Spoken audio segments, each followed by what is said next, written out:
Ce jour-là, la pluie tombait sans relâche sur la ville, comme si le ciel voulait noyer toutes mes frustrations. Moi, Camille, je marchais dans les rues trempées, un parapluie chic à la main, mais ça ne suffisait pas à me protéger de ce que je ressentais à l'intérieur. J'avais grandi dans une cage dorée, une grande maison, des parents qui ne parlaient que d'argent, de statuts, de mariages arrangés, avec des hommes qui comptaient leurs billets avant de dire bonjour. Ce jour-là, justement, mon amie Louise m'avait retrouvé au café pour écouter mes plaintes habituelles. Encore ce banquier que ta mère adore. Elle m'a demandé en sirotant son lait. J'ai soupiré, les yeux perdus dans les gouttes qui glissaient sur la vitre. Oui, ils veulent que je l'épouse comme si l'amour se mesurait en chiffres sur un compte en banque. Louise a ri, mais moi, je bouillonnais, j'en avais assez. Il fallait que je leur montre, à eux et à leur monde étriqué, que je n'étais pas à vendre. Alors, en sortant du café, j'ai décidé de faire quelque chose de fou. La pluie battait le pavé, et mes talons claquaient sur le trottoir mouillé. Louise me suivait, perplexe, mais je ne l'écoutais plus. C'est là que je l'ai vu, assis sur un banc, trempé jusqu'aux os. Un homme, la trentaine peut être, avec une barbe mal taillée et un manteau râpé qui avait dû être beige un jour. À côté de lui, une pancarte en carton gondolée par l'eau. Travail contre repas. Il tenait un parapluie troué, ridicule sous cette averse. Mais il y avait quelque chose dans son regard, une lueur, une dignité malgré tout. Je me suis arrêté net. Louise a marmonné. « Qu'est-ce que tu fais, Camille ?» Mais une idée germait déjà dans ma tête. Je me suis avancé et sans réfléchir, j'ai lancé. « Et toi, combien pour passer la soirée avec moi ?» Il a levé les yeux, surpris, presque amusé. La pluie dégoulinait sur son visage, mais il a répondu « Quoi ? Vous plaisantez ?» J'ai insisté, le cœur battant. « 500 €. Tu viens dîner avec mes parents, tu fais semblant d'être mon fiancé. » Deal ? Il m'a dévisagé un long moment, puis un sourire a éclairé son visage fatigué. Deal. Moi, c'est Léo. Et juste comme ça, sous cette pluie froide, tout a commencé. On a marché jusqu'à un salon de coiffure pas loin, Louise traînant derrière moi en râlant. « Camille, t'es devenue folle ou quoi ?» Peut être oui, mais je m'en fichais. Léo suivait en silence. C'est pas lourd sur le trottoir mouillé. Et je me demandais ce qui m'avait pris. Pourquoi lui ? Pourquoi maintenant ? À l'intérieur du salon, ça sentait le shampoing et le café tiède. La coiffeuse a haussé un sourcil en voyant Léo. Mais j'ai sorti un billet de 50 € et j'ai dit « Faites-le beau ». Vraiment beau. Pendant qu'elle s'activait, je l'observais. Ses cheveux bruns, d'abord collés par la pluie, prenaient forme sous les ciseaux. Sa barbe disparaissait peu à peu, révélant une mâchoire nette, presque élégante. Louise s'est penchée vers moi. « T'es sûr que c'est un SDF ? Il a l'air différent. » Et elle avait raison. Quand il s'est levé, enfilant le costume que j'avais demandé à un ami de prêter, j'ai eu un choc. Il était grand, droit, avec ce sourire discret qui semblait dire plus que ses mots. Mes certitudes vacillaient.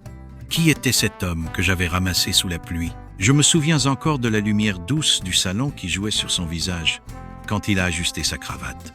Il m'a regardé dans le miroir et a murmuré « Ça ira comme ça ?» J'ai hoché la tête, incapable de répondre. Louise a ricané. « Si tes parents ne tombent pas dans le panneau, ils seront au moins furieux. » C'était exactement ce que je voulais, mais une petite voix au fond de moi commençait à se demander si ce plan n'allait pas me dépasser. Léo n'était pas juste un pion dans mon jeu. Il y avait quelque chose en lui, une force calme, qui me troublait. J'ai chassé cette pensée. Après tout, ce n'était qu'une soirée, un moyen de faire enrager mes parents. Mais en le voyant là, transformé, je me suis surprise à imaginer autre chose. Et ça, je ne l'avais pas prévu. Le dîner, c'était une autre histoire. On est arrivé chez mes parents sous une pluie qui s'était calmée, mais l'atmosphère à l'intérieur était tout sauf paisible. La maison sentait le luxe, parquet ciré, chandelier en cristal, et cette odeur de vin cher que mon père adorait. Ma mère m'a accueilli avec son sourire pincé. Camille, enfin. Et qui est cet individu ? J'ai pris une grande inspiration, et j'ai répondu. Mon fiancé Léo, mon père a posé son verre, les sourcils froncés. Et vous faites quoi dans la vie, jeune homme ? Léo, lui, était d'un calme olympien. Il a souri légèrement et a dit « Disons que je reconstruis des choses, des vies parfois. J'ai failli rire devant leur tête décomposée. La soirée a vite pris un autre tournant. Et puis Marc est entré, le banquier. Costume sur mesure, cheveux gominés, et ce rictus arrogant qui me donnait envie de partir en courant. Ma mère a pratiquement sauté de joie. « Camille, voici Marc dont je t'ai parlé. » Marc m'a toisé, puis a ricané en regardant Léo. « Un fiancé? Lui? Laissez-moi deviner, il dort sous un pont, non ?» J'ai senti la colère monter, mais Léo a répondu avant moi, toujours avec ce sourire. Pas loin, mais j'ai appris à voir ce qui compte vraiment. Mon père a toussé, mal à l'aise. Ma mère a essayé de changer de sujet, mais Marc a insisté, lançant des pics sur la pauvreté, l'apparence, tout ce que mes parents vénéraient. À chaque mot, je sentais mon plan fonctionner. Ils étaient furieux, déstabilisés. Mais je voyais aussi Léo rester inébranlable, et ça me fascinait. On a fini par s'éclipser, Léo et moi, après que Marc ait poussé le bouchon trop loin.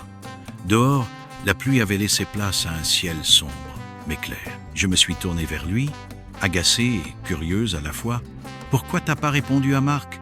T'as quelque chose à cacher ?» Il a soupiré, frottant ses mains comme pour chasser le froid. Puis, il m'a regardé droit dans les yeux. « Je ne suis pas celui que tu crois, Camille. Je m'appelle Léo Duval. J'étais architecte, millionnaire, jusqu'à ce qu'un scandale me prenne tout. J'ai choisi la rue pour repartir de zéro. J'ai reculé d'un pas, le souffle coupé. Un millionnaire? Lui? Alors pourquoi t'as accepté mon argent? J'ai demandé, la voix tremblante. Il s'est rapproché, sa voix douce mais ferme. Pas pour l'argent, pour toi. T'es la première à me regarder sans voir un portefeuille. Sous ce ciel dégagé, avec la ville qui brillait au loin, j'ai senti mon cœur s'emballer. Tout ce que j'avais voulu prouver à mes parents, que l'argent ne faisait pas tout, prenait vie devant moi. Mais ce n'était plus juste un défi. Léo n'était pas un pion, pas un clochard, pas un inconnu. Il était quelqu'un qui me voyait, moi, au-delà de ma cage dorée. Et ça changeait tout. Ce soir-là, après que Léo m'a raconté son histoire, on est resté là, dehors, sous un ciel qui venait de se taire. La pluie avait cessé, laissant derrière elle des flaques qui reflétaient les lumières de la ville comme des éclats d'espoir. Je repensais à tout, à mes parents, à Marc, à ce dîner qui avait tourné au chaos, mais surtout, je pensais à Léo. Cet homme que j'avais ramassé sous un parapluie troué m'avait montré quelque chose que je n'avais jamais vu avant. Qu'on pouvait être riche de cœur, même sans un sou. Ça m'a secoué profondément. Et puis, des semaines plus tard, j'ai entendu une autre histoire, celle de Clara, une fille comme moi, ou presque, qui a croisé un inconnu dans la tempête de sa vie. Et je me suis dit, peut être que ce n'était pas un hasard, peut être que sous les cendres du passé, il y a toujours une lumière qui attend. Alors, laissez-moi vous parler de Clara. C'est une histoire que j'ai entendue plus tard, par une amie qui connaissait une amie. Vous savez comment les récits voyagent. Mais quand je l'ai écoutée, j'ai eu l'impression de revivre un peu de ma propre vie, comme si le destin aimait tricoter des fils semblables à travers les gens. Clara était serveuse dans un petit resto en bordure de la ville.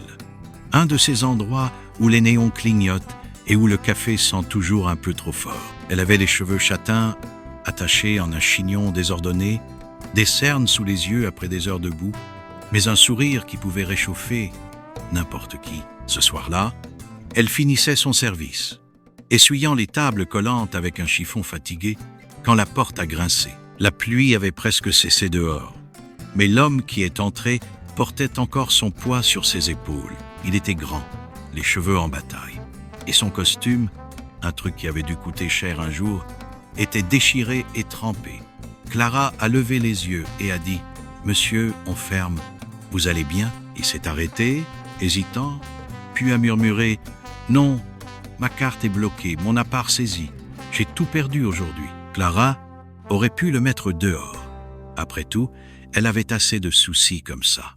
Un loyer en retard, une vie qui tournait en rond. Mais quelque chose dans sa voix, dans la façon dont il serrait les poings comme pour retenir ce qui lui restait, l'a touché. Elle a posé son chiffon et a répondu « Restez, je vous offre un café. » Il s'est assis un peu perdu et a dit « Je m'appelle Adrien. » Le resto était silencieux, juste le bourdonnement du frigo et le tic-tac d'une horloge bon marché. Clara a apporté 2 tasses, une pour lui, une pour elle, et s'est installé en face. Ils ont parlé. Pas de grand-chose au début, juste le temps qu'il faisait, la pluie qui s'arrêtait enfin. Mais bientôt, Adrien a lâché des bribes de son histoire. Il avait été quelqu'un, un architecte comme Léo. Drôle de coïncidence, non? Il dessinait des immeubles, des rêves en béton et verre, jusqu'à ce qu'une affaire louche, avec un associé, le laisse sur le carreau. J'ai tout perdu. Il a répété, les yeux fixés sur son café. Clara a souri doucement, pas tout. T'es encore là, non? Et c'était vrai. Sous son costume abîmé, il y avait encore une étincelle. Cette nuit, là, ils ont discuté jusqu'à ce que les étoiles perçant le ciel. Clara m'a dit plus tard, ou du moins c'est ce qu'on m'a rapporté, qu'elle n'avait jamais vu le temps passer si vite. Adrien lui a montré une vieille clé qu'il gardait dans sa poche, un truc rouillé qu'il triturait nerveusement. C'est tout ce qu'il me reste, il a expliqué. Elle ouvre un coffre. Dedans, il y a des plans que j'ai dessinés, des immeubles que je voulais construire. Si je les récupère, je peux tout recommencer. Clara a penché la tête, intriguée. Elle connaissait la vie dure, les rêves qu'on enterre sous les factures, mais là, elle voyait quelqu'un qui refusait de lâcher. Et si je t'aidais? Elle a proposé. Adrien a ri, un son rauque mais sincère. Pourquoi tu ferais ça? Tu ne me connais même pas. Elle a haussé les épaules. Je sais ce que c'est d'être seul. Et toi, t'as pas l'air d'un perdant. Ils sont devenus inséparables après ça. Clara me racontait, ou plutôt l'histoire disait, qu'il passait des jours à planifier, à rêver à voix haute. Elle l'aidait à retrouver ses repères, lui apportait des sandwichs quand il oubliait de manger. Et lui, il parlait de ses plans comme s'ils étaient déjà debout. Il y avait un immeuble en particulier, un projet avec des grandes fenêtres et des toits verts, qu'il appelait son dernier espoir. Clara écoutait, fascinée, et quelque chose grandissait entre eux. Pas juste de l'amitié, non, c'était plus doux, plus profond. Un soir, assis sur un banc près du resto, il lui a pris la main et a dit « Tu sais, sans toi, j'aurais laissé cette clé rouillée dans ma poche. » Elle a souri, le genre de sourire qui dit tout sans mots. « Et sans toi, je serais encore à essuyer des tables, en attendant que la vie passe. » Et puis est venu le jour où ils ont décidé d'aller chercher ces plans. C'était une matinée fraîche, le genre où l'air sent la terre mouillée après la pluie. Ils ont marché jusqu'à une petite banque en périphérie, un bâtiment gris et discret qui cachait bien ses secrets. Adrien serrait la clé si fort que ses jointures étaient blanches. Clara restait à ses côtés, calme mais excitée, comme si elle savait que quelque chose de grand allait arriver. À l'intérieur, ils ont trouvé le coffre, un vieux truc métallique, un peu rouillé lui aussi, comme un écho de la clé. Quand Adrien l'a ouvert, j'imagine le silence qui a suivi, ce moment où le temps s'arrête. Dedans, il y avait ses plans, soigneusement roulés, jaunis mais intacts. Il les a dépliés, ces plans, avec une délicatesse que je peux presque sentir en vous le racontant. Les feuilles craquaient sous ses doigts, comme si elles sortaient d'un long sommeil. Clara m'a dit, ou du moins c'est ce qu'on m'a rapporté, que ses yeux brillaient d'une lumière qu'elle n'avait jamais vue avant. Ses dessins, c'était plus que du papier jauni.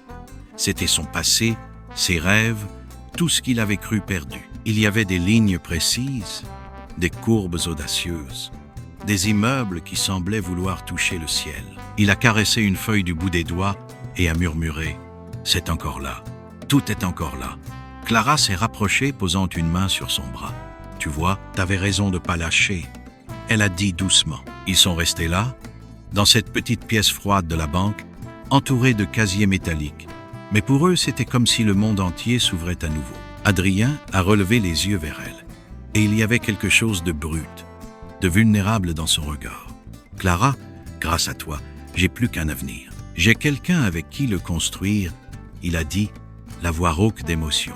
Elle a souri, un de ces sourires simples mais vrais qui valent tous les discours. Et moi, j'ai trouvé plus qu'un client fauché.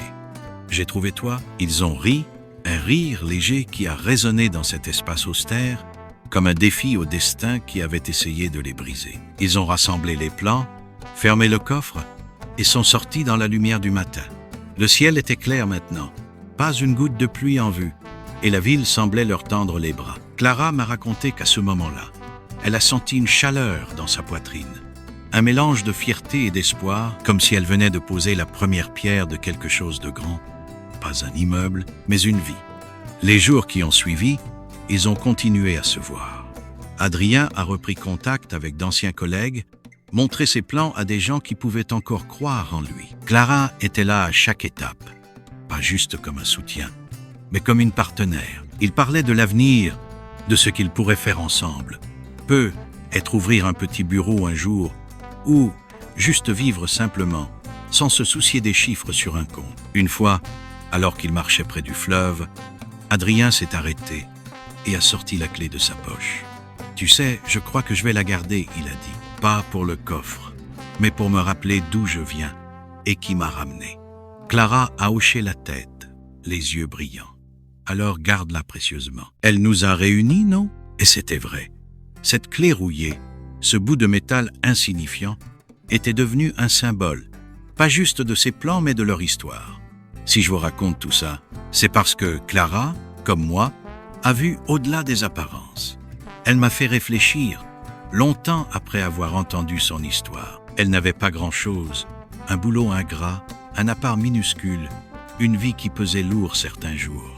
Mais quand Adrien est entré dans ce resto, elle n'a pas vu un homme fini. Elle a vu quelqu'un qui méritait une chance, comme j'avais vu Léo sous son parapluie troué. Et lui, Adrien, il n'a pas juste retrouvé ses plans ce jour-là. Il a retrouvé une raison de se battre, une main tendue dans le noir. Clara disait souvent, paraît-il, que la vie, c'est comme un bâtiment. Ça peut s'effondrer, mais avec les bonnes fondations, on reconstruit toujours. Et ces fondations, pour eux, c'était ce qu'ils avaient bâti ensemble. Pas avec de l'argent, mais avec du cœur. Je ne sais pas exactement ce qu'ils sont devenus après ça. Peut-être qu'Adrien a vendu ses plans, qu'il a remonté une affaire, ou peut-être qu'ils vivent simplement heureux avec peu. Mais ce que je sais, c'est que cette matinée dans la banque a tout changé. Ils sont partis main dans la main, les plans sous le bras, et la clé dans la poche d'Adrien, un petit trésor qui valait bien plus que de l'or. Et moi, en repensant à Clara et Adrien, je me dis que nos histoires se ressemblent. On croit qu'on sauve quelqu'un, mais au fond, c'est eux qui nous sauvent, qui nous rappellent ce qui compte vraiment. L'amour, le vrai, ne se mesure pas en billets ou en immeubles. Il se trouve dans les petites choses, un café offert, une clé rouillée, un regard qui dit « je suis là ». Et voilà, mes amis, la fin de cette histoire émouvante. Si elle vous a plu, fait frissonner ou réfléchir, laissez un pouce bleu. Abonnez-vous pour plus d'histoires qui vous tiendront en haleine. Et dites-moi vos impressions dans les commentaires. Partagez-la avec vos amis. D'où me regardez-vous? Votre ville, votre pays. Restez bénis et à bientôt pour des histoires plus folles. Merci.